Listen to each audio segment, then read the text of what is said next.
Bonjour, je suis Pierre-Michel Lauréus et j'enseigne les maths au secondaire. Aujourd'hui, je vais parler des rabais et des taxes. Pour parler des rabais et des taxes, nous allons résoudre deux exercices. Voici le premier exercice. Le prix affiché sur l'étiquette d'un chandail en magasin est de 30 $ et 25 sous. Quel est le prix de ces chandails après un rabais de 20% et des taxes de 15%? En première secondaire, il y a des profs qui ont montré aux élèves des stratégies pour résoudre un exercice pareil.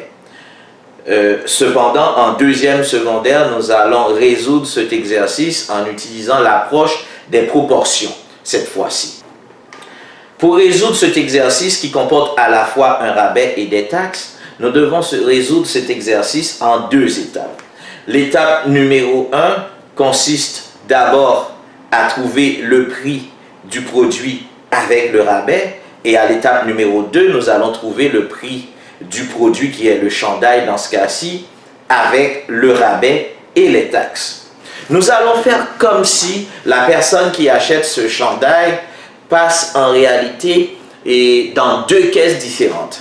Il y a une première caisse dans laquelle on va appliquer le rabais. Ensuite, la personne va avec le chandail dans une deuxième caisse où on va appliquer les taxes.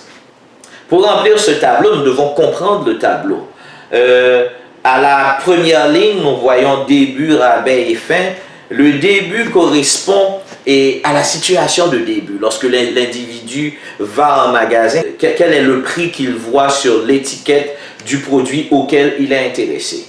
Il y a le rabais qu'on va appliquer. Ensuite, la fin, ça va être le prix final avec le rabais ou bien le pourcentage correspondant à la situation finale. À la deuxième ligne, il y a le pourcentage. On peut complètement remplir cette partie immédiatement avec les informations que nous avons dans cet exercice. Le prix du début va être toujours de 100%. Toujours. On applique un rabais de 20% et finalement, le pourcentage du prix final avec le rabais va être de 80%. La personne qui va acheter le chandail voit sur l'étiquette 30 $ et 25 sous. Les 30 $ et 25 sous que la personne voit sur l'étiquette, c'est à ce prix-ci qu'on va d'abord appliquer le rabais. Donc, c'est le prix de début. Alors, 30 $ et 25 sous, on va le mettre dans la case de début, à la troisième ligne, bien entendu, là où on parle d'argent.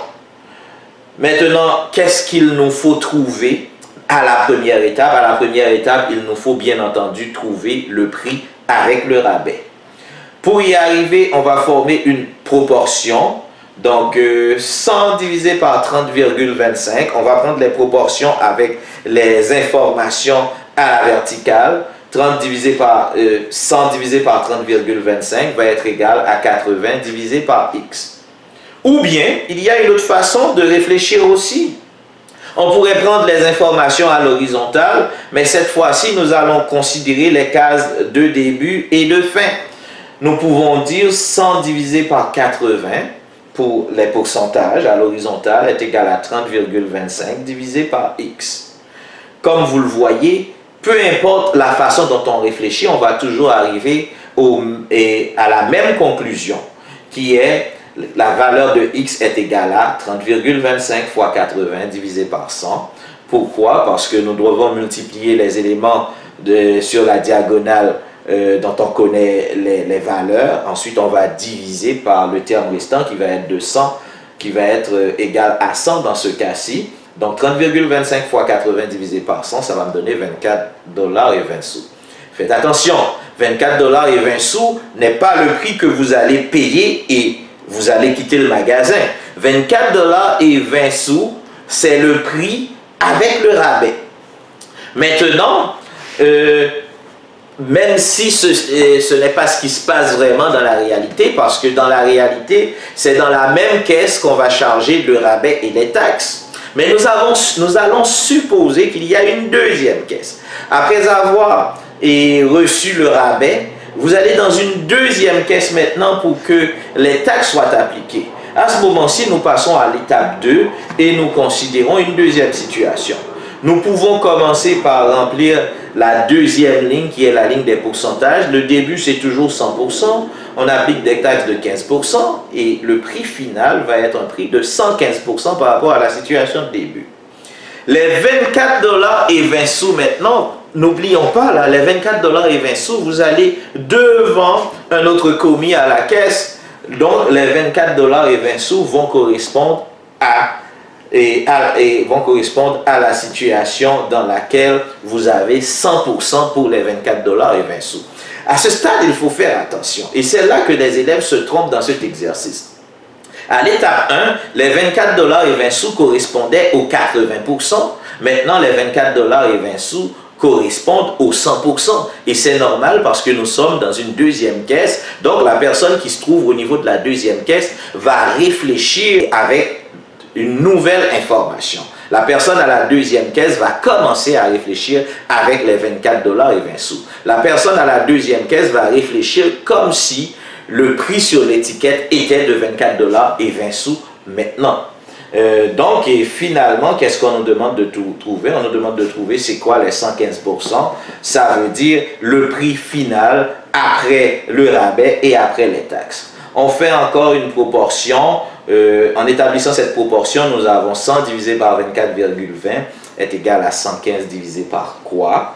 Donc, en faisant la règle de 3, nous avons la valeur recherchée pour notre point d'interrogation est de 24,20 multiplié par 115 divisé par 100 et la réponse finale va être égale à 27 $ et 83 sous.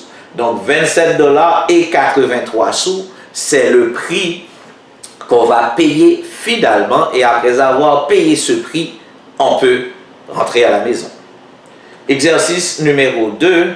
Jean a acheté son nouvel ordinateur à 800 $ et 75 sous après avoir payé des taxes de 14,975% et après avoir reçu un rabais de 12%. Question. Quel était le prix de l'ordinateur avant le rabais et avant les taxes? Maintenant, faites attention, cet exercice est un exercice qui ressemble à des exercices sur la facture inversée, dans ce sens que on vous donne le prix final après le rabais et après les taxes et on vous demande de trouver c'est quoi le prix régulier ou le prix au début. Et maintenant, si on essaie de construire les deux tableaux que je vous ai montrés dans les deux étapes pour essayer de bien réfléchir, qu'est-ce qu'on va trouver? Donc, à l'étape 1, nous allons trouver le tableau avec le rabais et à l'étape 2, nous allons trouver le tableau avec les taxes. On peut commencer par mettre les informations qu'on connaît. Nous connaissons le pourcentage du début qui est 100%. On va charger des taxes de 14,975% et le prix final va être 114,975%. Comme vous le voyez, je commence à remplir d'abord le tableau de la deuxième étape parce que le prix qu'on me donne maintenant, c'est le prix après le rabais et après les taxes. Et le prix après le rabais et après les taxes se trouve à la deuxième étape. Et pour mettre le prix après le rabais et après les taxes, c'est le prix final. On va mettre les 800 $ et 75 sous ici. Et n'oublions pas, qu'est-ce qu'on nous demande de trouver? On me demande de trouver une valeur qui se trouve à la première étape cependant. Pour trouver cette valeur qui se trouve à la première étape, je dois d'abord trouver d'autres valeurs intermédiaires. Si on regarde la première étape, il y a plein de choses qu'on peut commencer à remplir. Je connais le pourcentage de début qui est toujours 100%. Les rabais sont de 12%. Le prix avec rabais va être 88%. Maintenant, je dois trouver le prix qui va se trouver à la place où se trouve le X en rouge ici. Ce prix, en réalité, va être le prix après le rabais, mais avant les taxes. Donc, pour trouver le prix après le rabais et avant les taxes, avec les informations que j'ai ici, je vais utiliser les informations au niveau de la deuxième étape en établissant une proportion. J'aurai 100 divisé par X est égal à 114,975 divisé par 800,75. La règle de 3. Je vais multiplier les éléments sur la diagonale dont je connais les valeurs à diviser par le terme restant qui est 114,975 dans ce cas-ci. Ça va me donner la valeur de X qui est 696 $ et 46 sous. 696 $ et 46 sous. Maintenant, je vais placer cette valeur à l'étape 1 en bas du 88% parce que c'est ce prix qui correspond à un rabais de 88% également. Et finalement, je peux établir une deuxième proportion au niveau de la première étape. 100 divisé par quoi est égal 88 sur 696 et 46. Je fais la règle de 3. 100 fois 696 et 46 divisé par 88 cette fois-ci, ça me donne 791 $ et 43 sous. Donc, lorsque Jean était allé au magasin, là, le prix qui était affiché en magasin était 791 $ et 43 sous. Alors, c'était ça le prix recherché. Merci pour avoir suivi cette capsule. Faites très attention à ces deux exercices. Comme vous le voyez, il y a beaucoup d'éléments à aller chercher en matière de compréhension et ce sont deux exercices ultra importants pour les examens. À la prochaine.